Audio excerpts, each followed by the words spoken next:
आम जड़े बड़ भाई अच्छा पचारि बुझा कुआड़े जी ट्रेन सफर कर आम सहित ना टी कहे आम घर केन्द्रापड़ा छक पाखे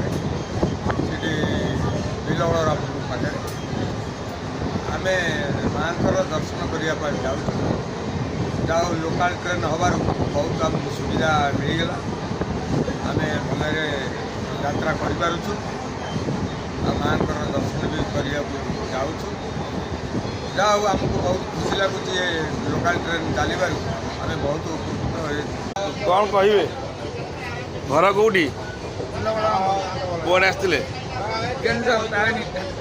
तालीम जाऊँ कौ थे जाऊँ कौन भल लगुच भय लगुच बस अपेक्षा ट्रेन टा भल ना बस टा भल ट्रेन टा भल भल लगुच कौन कहे नहीं क्या धन्यवाद देवे क्या सरकार को ट्रेन चलवार सुविधा सरकार को धन्यवाद देवे।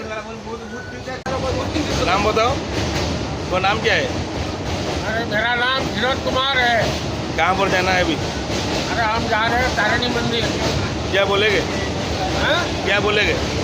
बोलना है क्या? अरे आवाज नहीं आ रहा है कुछ तो अच्छे से बोलो ना यार। ठीक है। अब कौन कौन आया था आप?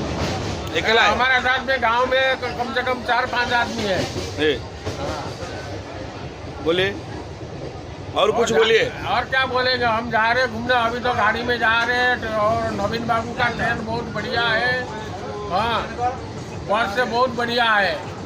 इसमें क्या है, फ्री में आराम से बैठ के जा सकते हो, सो के जा सकते हो, आराम से मंदिर दर्शन करके फिर इसी गाड़ी में रिटर्न आ सकते हो। और क्या बोलो, कितना बहुत बहुत धन्यवाद नवीन सरकार। ना टी कहे प्रफुल्ल कुमार भैया कौन आसते ताराणी घटगाँ कौ थे जाऊँ ट्रेन में केते खुशी अच्छा क्या धन्यवाद देवे आज्ञा क्या धन्यवाद देवे बीजेपी सरकार बीजेपी से धन्यवाद देवे। ठीक है। नाम बताए तुम ना कहे ना टी कहे रघुनाथ दास कुआर जी घटगाँ तारिणी क्या धन्यवाद देवे जो ट्रेन धन्यवाद नवीन को धन्यवाद देवे नवीन मैंने आगे ट्रेन करते ना किया नवीन किया ना टी कहे आज्ञा कहबेनि कहीं आप रागुंट कि आप टमाटर नहीं सागे बेपार करते खगेश्वर बर्तमान माइंडा टी कहीं ना सी मेन हूँ कौन टे सका से धड़ा